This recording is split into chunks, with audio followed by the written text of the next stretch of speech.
Amara was 12 years old when she first touched the keys of a real piano.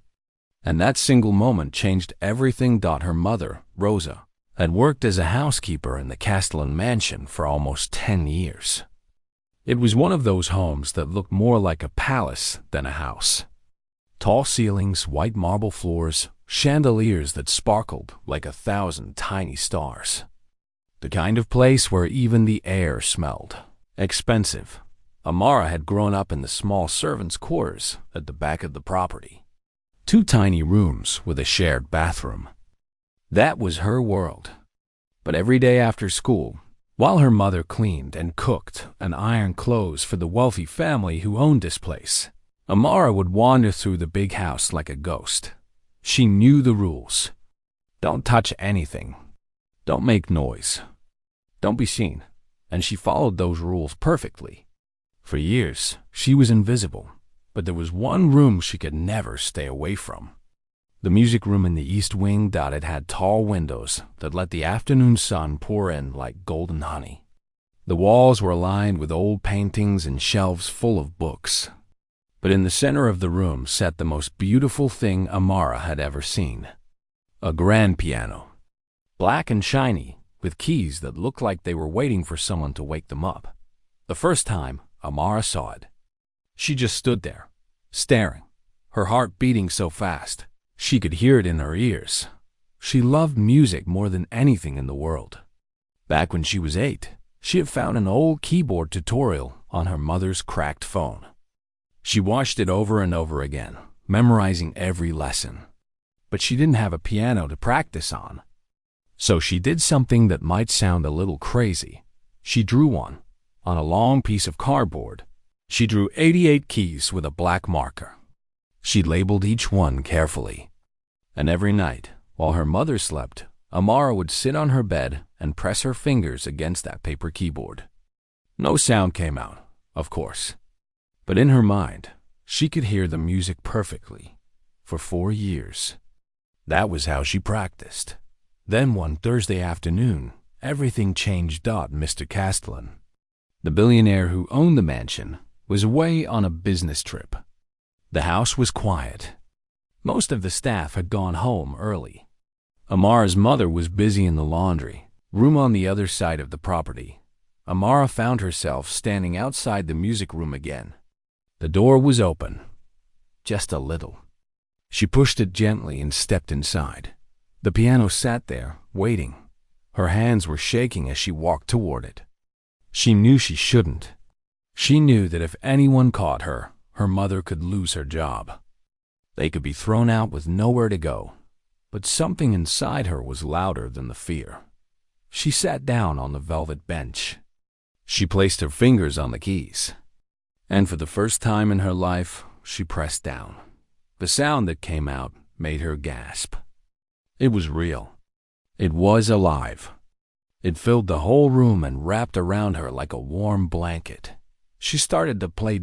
It wasn't perfect. Her fingers stumbled a few times. But she played the only piece she had memorized completely. Erda's Moonlight Sonata. Slow, sad, beautiful. She closed her eyes and let the music carry her away. In that moment, she forgot where she was. She forgot that she was just the maid's daughter. She forgot that she didn't belong here. She was just a girl, playing piano. Feeling free. She was so lost in the music that she didn't hear the door open behind her. You're playing it wrong. Amara's hands froze on the keys. Her eyes snapped open. Her whole body went cold with fear. She turned around slowly, expecting to see a guard or a staff member ready to drag her out. But instead, she saw a boy. He looked about her age, maybe 12 or 13. He had dark, messy hair and pale skin, like he hadn't been outside in a long time. He was wearing a simple white shirt and gray pants.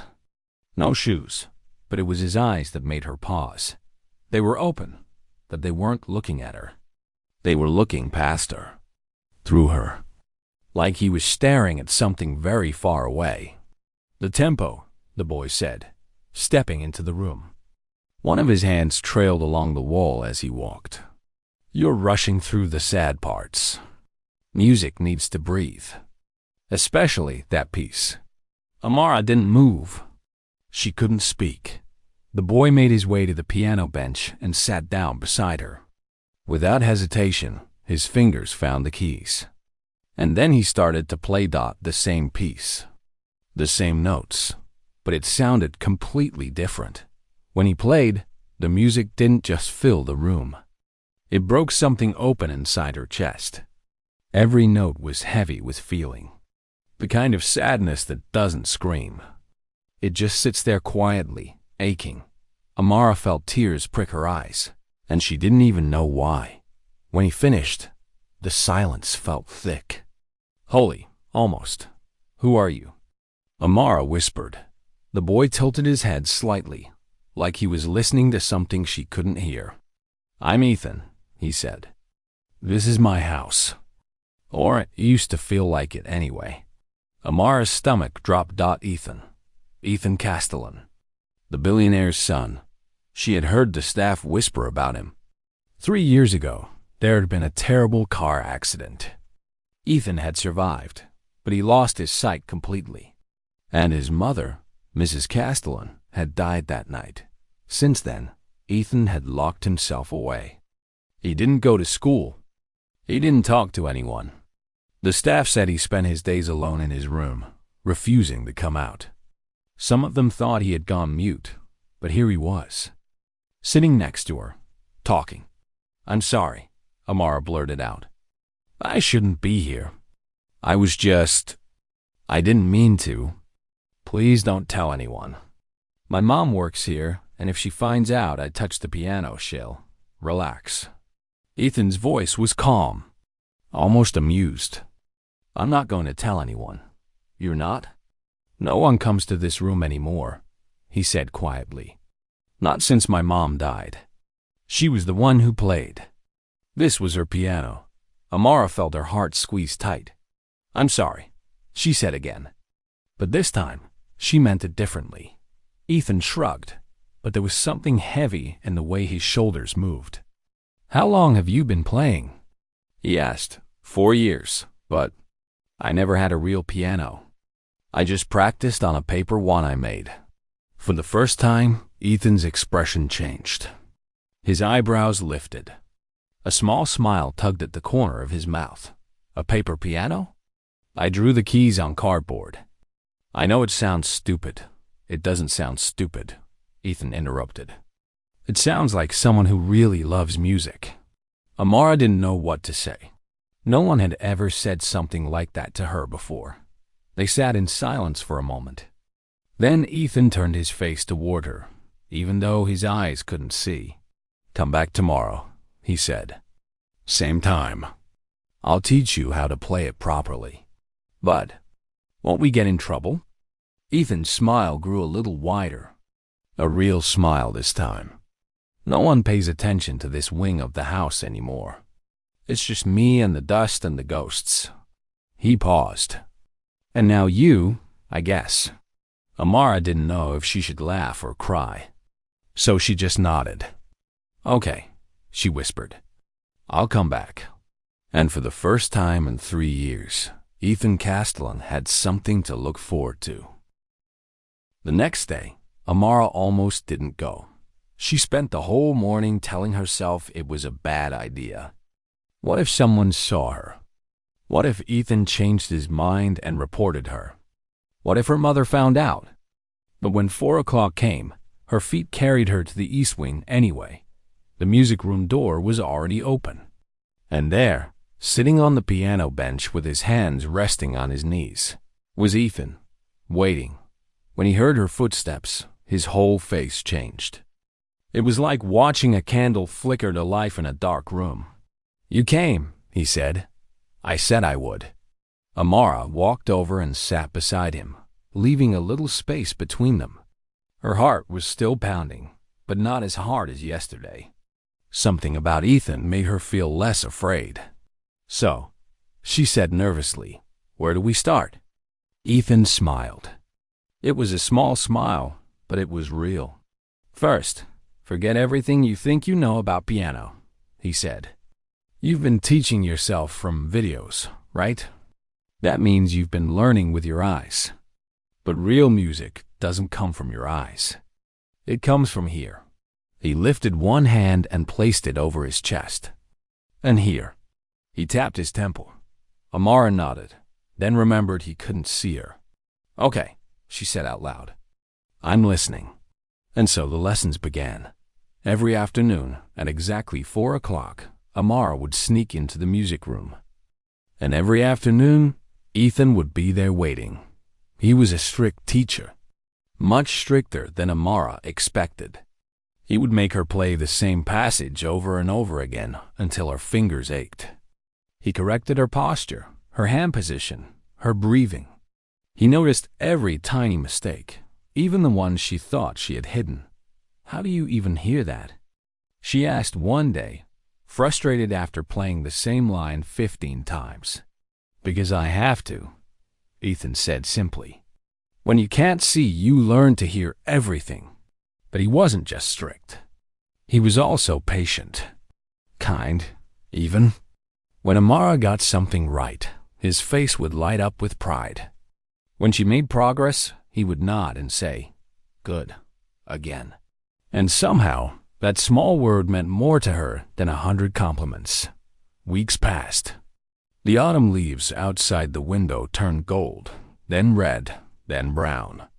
And slowly, something started to change between them. They stopped being just teacher and student. They became friends. It started with small things. Amara would bring snacks from the kitchen, little cookies or fruit she saved from her own meals. They would sit on the floor beside the piano and eat together, while talking about everything and nothing. She learned that Ethan used to love soccer before the accident. That his favorite food was his mother's homemade pasta, which no one had made since she passed away. That he used to dream of traveling the world and seeing the northern lights. Do you still want to see them? Amara asked once. Ethan was quiet for a long moment. I can't see anything anymore, he said. But sometimes I think, maybe I could still feel them. The cold air, the silence, someone describing the colors to me. He paused. That might be enough. Amara didn't say anything. She just reached over and placed her hand on top of his. He didn't pull away. In return, Amara told him things she had never told anyone. How she felt invisible most of the time. How kids at school made fun of her for being poor, for wearing the same shoes until they fell apart, for never having money for field trips. How sometimes she wished she could disappear completely. You're not invisible to me, Ethan said quietly. You're the only real thing in this whole house. Those words stayed with her for days. As autumn turned into winter, their afternoon sessions grew longer. They didn't just play classical music anymore. Amara taught Ethan silly songs she had heard on the radio. They made up their own melodies, laughing when they hit wrong notes on purpose. Sometimes they didn't even play at all. They just talked. For Ethan, these afternoons became the only thing he looked forward to. Before Amara, his days had all been the same. Wake up, sit in darkness. Eat alone. Sleep. Repeat. He had locked himself away after the accident because the world outside felt too painful. Every sound reminded him of what he had lost. Every silence reminded him that his mother was gone. But Amara changed that. She didn't treat him like he was broken. She didn't speak to him in that soft, pitying voice that everyone else used. She talked to him like he was just a normal boy. She argued with him. She teased him. She laughed at his jokes and told him when his playing was showing off too much. One afternoon, she said something that stopped him cold. They had just finished playing a duet together. It was messy and imperfect, but it was theirs. Ethan was smiling, really smiling, when Amara suddenly went quiet. What? He asked. Nothing. It's just... She hesitated. Everyone talks about you like you're broken. Like the accident took everything from you. Ethan's smile faded. He looked down at his hands. But I don't think that's true, Amara continued. I think you're still whole. You just see differently now. That's all." Ethan didn't respond. He couldn't. There was a lump in his throat that wouldn't go away. No one had ever said that to him.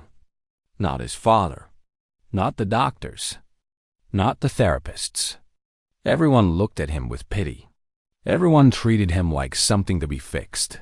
But this girl, this maid's daughter, who had taught herself piano on a piece of cardboard, saw him as complete, for the first time in 3 years. Ethan felt something crack open inside his chest. Something that had been frozen for so long he forgot it. Was there hope? What neither of them knew was that they were not alone. High up in the corner of the music room, hidden behind a decorative molding, was a small security camera. A tiny red light blinked steadily, recording everything. Hundreds of miles away, in a glass office at the top of a skyscraper, Vincent Castellan sat behind his desk. His laptop was open in front of him, showing a live feed from that camera. He had installed it years ago, when his wife used to play piano in that room. After she died, he couldn't bring himself to remove it. Sometimes, late at night, he would watch old recordings just to see her hands moving across the keys. But lately, the camera had been showing him something new. His son, playing again, talking again, smiling again. Vincent watched the footage of Amara and Ethan sitting on the floor, sharing cookies and laughing. He watched his son's face transform from hollow and empty to alive and warm. He watched this young girl, the daughter of his housekeeper, do what a dozen therapists and specialists could not. She brought his boy back to life. Vincent played one clip over and over. The moment when Amara said, "You're not broken. You just see differently now." He watched his son's face, the way his lips trembled, the way his shoulders relaxed, the way he turned toward her voice like she was the sun. And Vincent Castellan, a man who had built an empire on cold logic and iron will, broke down completely. He sat alone in his office, watching that clip on repeat, tears streaming down his face. He cried for his son. He cried for his wife. He cried for all the years he had spent running away from his own grief. And somewhere deep inside, he made a silent promise. He didn't know what to do yet. He didn't know how to fix what was broken between him and Ethan. But he knew one thing for certain. That girl was not going anywhere. He would make sure of it. It was a cold Wednesday afternoon when everything fell apart. The sky outside was dark with rain clouds, and the mansion felt heavier than usual. Amara had finished her homework early and slipped into the east wing like she always did. Ethan was already at the piano, playing something soft and slow. "You're late," he said without turning around. "Only by 5 minutes. 6, actually, I counted." Amara laughed and sat down beside him. They started playing together, a piece they had been practicing for weeks. It was a duet, something Ethan's mother used to play with his father back when things were happy. Ethan had found the old sheet music in a drawer and wanted to bring it back to life. Their hands moved across the keys in perfect harmony. After months of practice, they didn't even need to speak anymore. They could feel each other's rhythm, each other's breath. The music flowed between them like water. They were so lost in the melody that they didn't hear the door open. But Amara felt it. A sudden chill at the back of her neck. A feeling that someone was watching. She turned around, and her whole world stopped. Rosa stood in the doorway, her mother, still wearing her cleaning apron, a duster clutched in her hand. Her face was pale. Her eyes were wide with horror. "Amara." Her voice came out as a whisper. "What are you doing?" Amara's hands fell from the keys. Her heart dropped into her stomach. "Mom, I can explain." But Rosa wasn't listening. She rushed forward and grabbed Amara's arm, pulling her off the bench so hard that Amara stumbled. "Do you have any idea what you've done?" Rosa hissed, her voice shaking. "Playing the master's piano? Sitting with his son? Are you out of your mind? Mom, please. We could lose everything." Rosa's eyes were filling with tears now. This job is all we have. If Mr. Castellan finds out, he'll throw us out on the street. We'll have nothing. Nothing. Ethan stood up from the bench. His face was calm, but his hands were trembling. It's not her fault, he said quietly. I asked her to come. Rosa spun toward him, then quickly looked down at the floor. Even in her panic, she couldn't bring herself to look directly at the billionaire's son. Young sir, I am so sorry, she stammered. My daughter should never have disturbed you. It won't happen again. I promise you, it will never. She didn't disturb me. Ethan's voice was firm now, stronger than Amara had ever heard it. She's the only person in this house who actually talks to me. The only one who treats me like I'm still human. Rosa didn't know what to say. She just stood there, gripping Amara's arm, her whole body trembling. Mom, please let go, Amara said softly. You're hurting me. Rosa released her immediately, but her face was still twisted with fear. We need to leave, she whispered. Now, before anyone else sees. She grabbed Amara's hand and started pulling her toward the door. Amara looked back at Ethan, her eyes filled with tears. I'm sorry, she mouthed. Ethan just stood there, frozen. For the first time in months, he looked lost again. Alone. Rosa dragged Amara down the long hallway, walking so fast that Amara could barely keep up. The sound of their footsteps echoed off the marble walls. Mom, slow down. Be quiet, Rosa snapped. Don't say a word. We need to pack our things and figure out what to do before. Before what? The voice came from the end of the corridor. Both of them stopped dead. Vincent Castellan stood there, blocking their path. He was tall and broad-shouldered, wearing a dark suit that probably cost more than everything Amara owned combined. His face was unreadable. His eyes were cold. Rosa immediately bowed her head. Mr. Castellan, sir, I didn't know you were home. I arrived an hour ago. His voice was low, controlled. I heard music coming from the East Wing. I came to see who was playing my wife's piano. Rosa's knees buckled. She grabbed Amara's shoulder to steady herself. Sir, please forgive us. My daughter made a terrible mistake. She was foolish and disrespectful. I take full responsibility. Please, I beg you, don't. Stop. Vincent held up one hand. Rosa fell silent immediately. For a long moment, no one spoke. The only sound was the rain tapping against the windows. Then Vincent's gaze shifted. He looked directly at Amara. You, he said. The girl who plays piano. Amara's throat was dry. Every instinct told her to look away, to bow her head like her mother. But something inside her refused. She lifted her chin and met his eyes. Yes, sir. My staff tells me you've been sneaking into the music room for months, playing my piano, spending time with my son. He paused. Is this true? Amara's heart was pounding so hard she could barely breathe. She glanced at her mother, saw the terror on her face, and made a decision. She stepped forward. Yes, sir, it's true. I snuck into the music room. I played your piano without permission. It was wrong, and I knew it was wrong, but I did it anyway. Rosa let out a small sob behind her. But Ethan didn't do anything wrong, Amara continued, her voice steady. He didn't ask me to come. He didn't break any rules. I'm the one who kept coming back. So if you're going to punish someone, punish me. Not my mother, and not your son. Vincent stared at her. No one had ever spoken to him like this. Not his employees. Not his business partners. Not even his own family. And here was this 12-year-old girl, the daughter of his housekeeper, standing in front of him like she had nothing to lose. You taught yourself piano, Vincent said slowly. On a paper keyboard? Amara blinked. She hadn't expected that. How do you know that?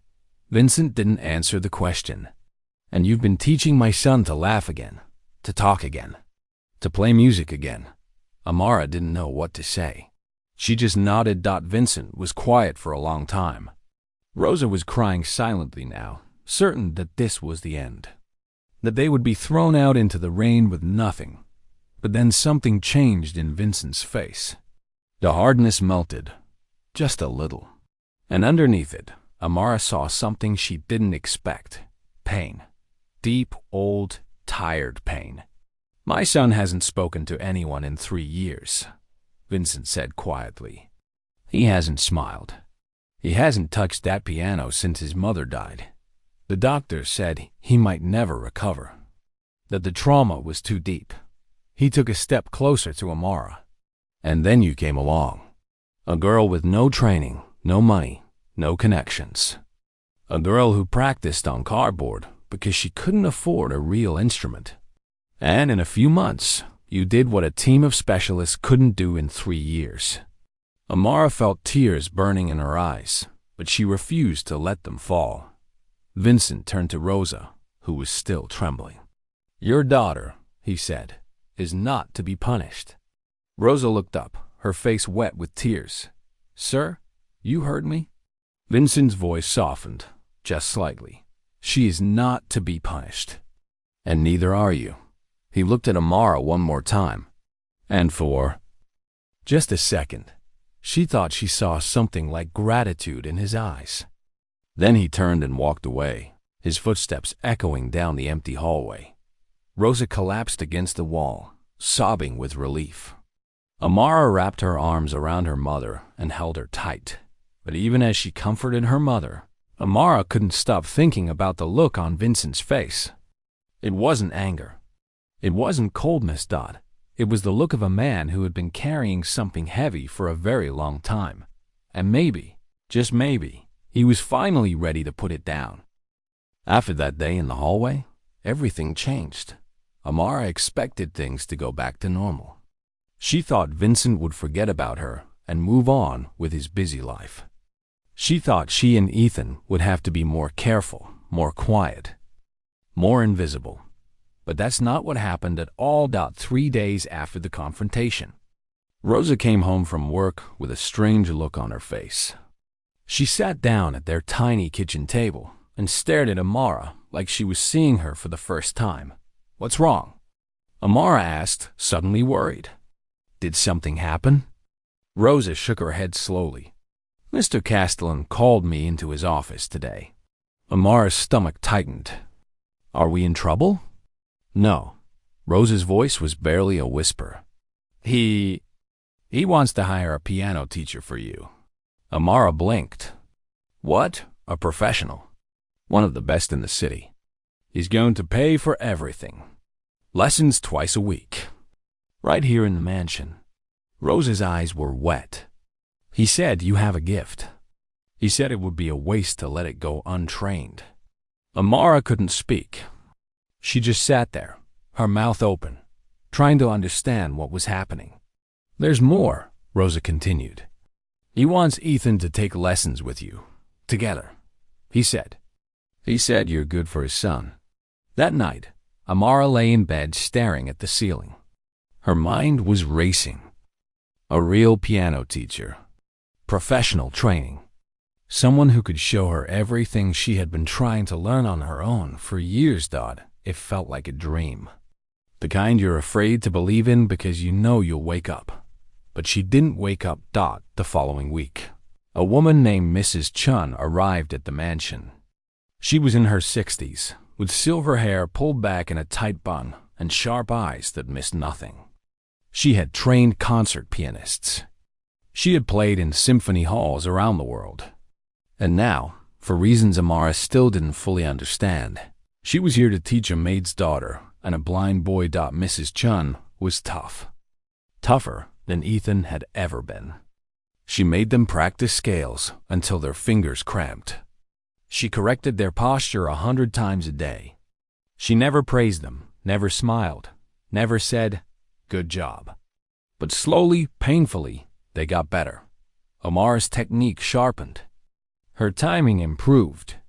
The music that came from her fingers started to sound less like a student and more like an artist. And Ethan transformed too. With proper guidance, his natural talent exploded. He played with a depth and emotion that made Mrs. Chun pause sometimes, just to listen. "You two," she said one afternoon, "are not ordinary students." It was the closest thing to a compliment she ever gave. Months passed. Winter melted into spring. The music room, which had been silent and dusty for years, was now alive, with sound every single day. But not everything was perfect. Vincent never came to watch them play. He paid for the lessons. He arranged for the best teacher. He made sure they had everything they needed. But he never once stepped into that room. He never once sat down to listen to his son. Ethan felt his father's absence like a wound that wouldn't close. One afternoon, after Mrs. Chun had left, Ethan sat quietly at the piano. He wasn't playing. He was just sitting there, his hands resting on the keys, his face empty. Amara noticed immediately. "Hey," she said softly, sitting down beside him. "What's wrong?" Ethan didn't answer for a long time. When he finally spoke, his voice was small. "He still can't look at me." Amara didn't need to ask who he meant. "My father," Ethan continued. "He does all this stuff. The teacher, the lessons.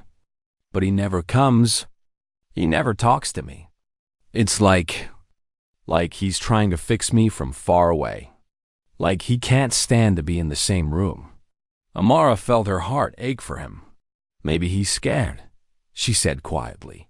Ethan laughed, but there was no humor in it. "Scared of what?" "I'm his son. That's exactly why." Amara chose her words carefully. "When my dad left, my mom couldn't look at me for weeks.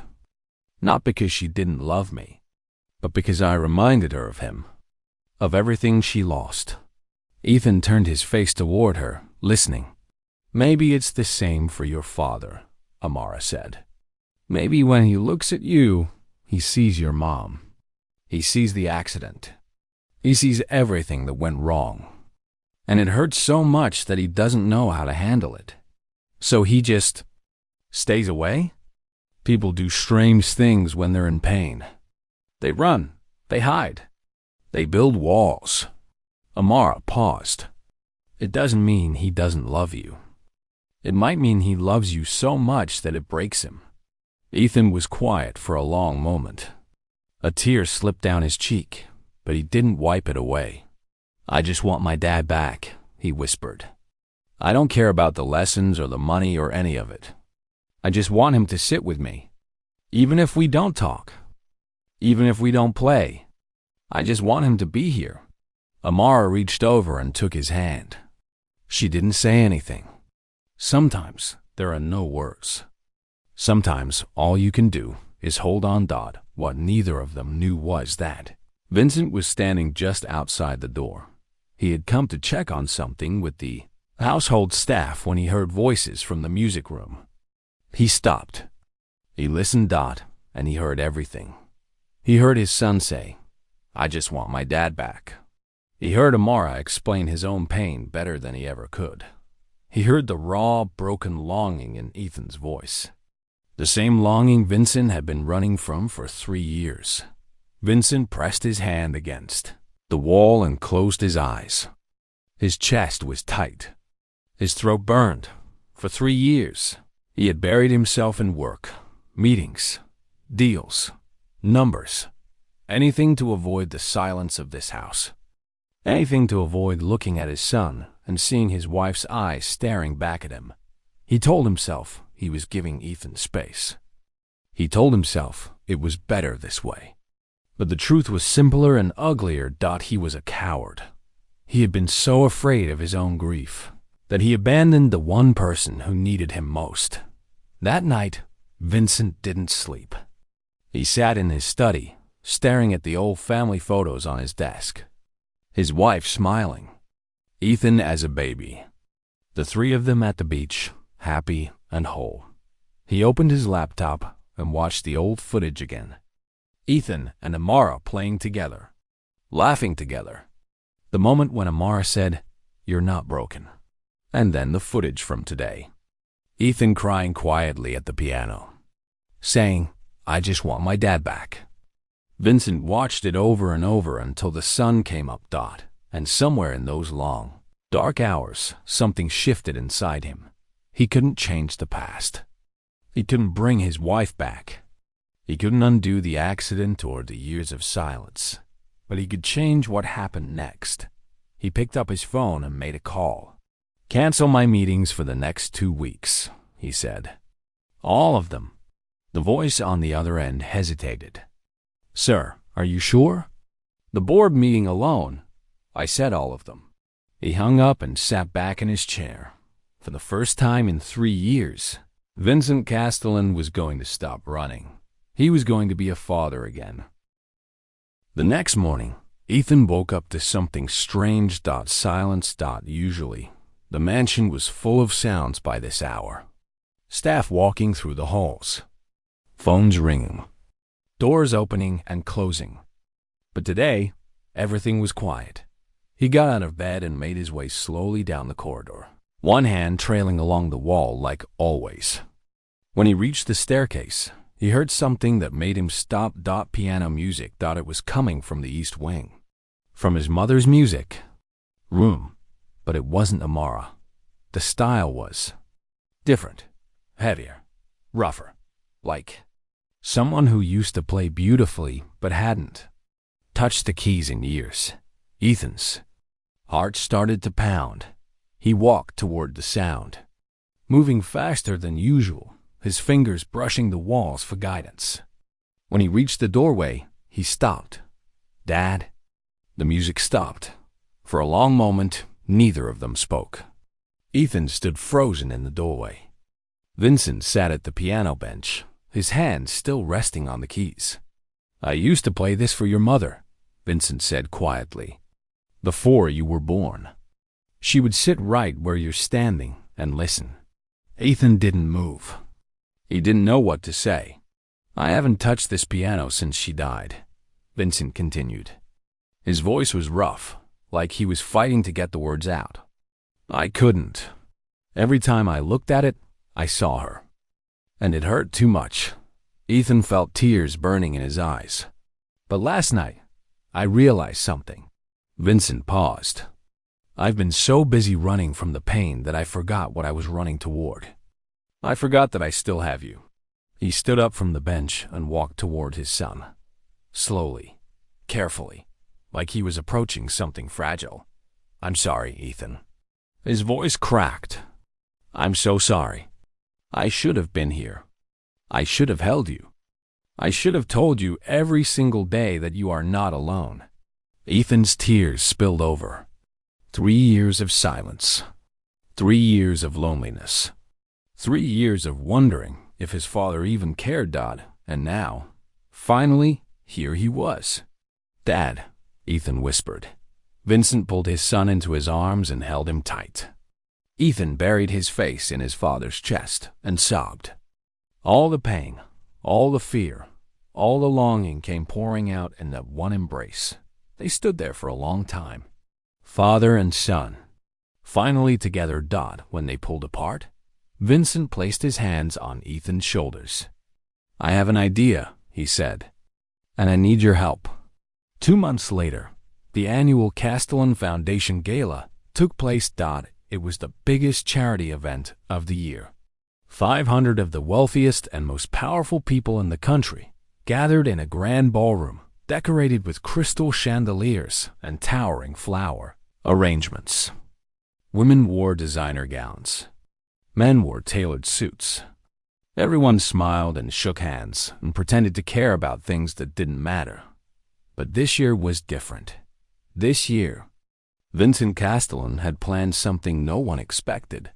Amara stood backstage, her hands trembling. She was wearing a simple blue dress that Rosa had spent 3 weeks saving up to buy. Her hair was pulled back neatly, and her shoes were new for the first time in her life. She had never been so terrified. "Hey!" She turned to find Ethan beside her. Calm as always. "How are you not nervous?" she asked. Ethan smiled. "Because I can't see all those people staring at us." Amara laughed despite her fear. "That's not fair. I know. He reached out and found her hand. But listen, it doesn't matter how many people are out there. When we sit down at that piano, it's just you and me. Just like always, okay? Amara squeezed his hand. Okay. A staff member appeared beside them. You're on in 2 minutes. Amara's heart jumped into her throat. Ethan leaned closer. Remember what Mrs. Chun said. Don't play for them. Play for the music. The rest will follow. Amara nodded. She took a deep breath. And together, they walked out onto the stage. The ballroom fell silent. 500 pairs of eyes watched as the maid's daughter and the blind heir sat down at the grand piano. Whispers rippled through the crowd. Who were these children? Why were they here? But the moment Amara placed her fingers on the keys, the whispers stopped. They played a piece they had written together. It didn't have a name. It was just theirs. A conversation between two people who had found each other in the darkest places and pulled each other into the light. The melody started soft, gentle, like a question being asked. Then Ethan's hands joined in, and the music grew fuller, richer. Their fingers danced across the keys, sometimes chasing each other, sometimes meeting in perfect harmony. That it wasn't just a performance. It was a story. Their story, the loneliness, the fear, the small moments of connection that turned into something beautiful. It was all there, woven into every note. When the final chord faded into silence, no one moved. Then, slowly, one person stood up. Then another. Then another. The entire ballroom rose to its feet. The applause was deafening. Some people were crying. Others were shaking their heads in disbelief. Amara sat frozen, overwhelmed. Ethan reached over and squeezed her hand. We did it, he whispered. Before Amara could respond, Vincent Castellan walked onto the stage. The applause quieted as he approached the microphone. He looked out at the crowd, then turned to face his son. 3 years ago, he began, I lost my wife. And in many ways, I lost myself too. I buried my grief in work and silence. I told myself I was being strong. But the truth is, I was hiding. The room was completely still. My son lost his mother and his sight in the same night. And instead of holding him, I pushed him away. I was so afraid of my own pain that I couldn't see his. Vincent's voice wavered, but he kept going. Then this young woman came into our lives. He turned to Amara, a girl who had nothing but a dream and a cardboard piano. A girl who taught herself to play because no one else would teach her. A girl who walked into my son's darkness and refused to leave him there alone. Amara felt tears streaming down her face. She taught my son that he wasn't broken. And in doing so, she taught me that I wasn't either. Vincent reached into his jacket and pulled out a small envelope. Tonight, I am announcing the creation of a new scholarship fund. It will provide free music education to children from low-income families. Every year, 10 students will receive full training, instruments, and support to pursue their dreams. He handed the envelope to Amara. This fund will carry your name. Amara, because you showed my family what it means to truly see. Amara's hand shook as she took the envelope. She couldn't speak.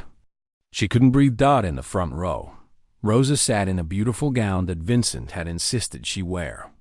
She was sobbing openly, her hand pressed over her heart. The crowd erupted in applause again, even louder than before. Later that night, after the guests had gone and the ballroom was empty, Amara found herself back in the music room. The house was quiet. The moonlight streamed through the tall windows. Ethan was already there, sitting at the piano. Big night, he said when he heard her footsteps. Yeah. Amara sat down beside him. I still can't believe it happened. They sat in comfortable silence for a moment. Thank you, Ethan said suddenly. For what? For hearing me when I was silent. For staying when everyone else left. Amara smiled. Thank you for teaching me that the most important things can't be seen, only felt. Ethan turned toward her, and even though his eyes couldn't see, she felt like he was looking straight into her soul. Friends forever? He asked. Forever, she promised Dot, and in the doorway, watching them both, Vincent Castellan finally allowed himself to smile. Sometimes, the smallest hands open the heaviest doors. And sometimes a girl with a cardboard piano can change everything.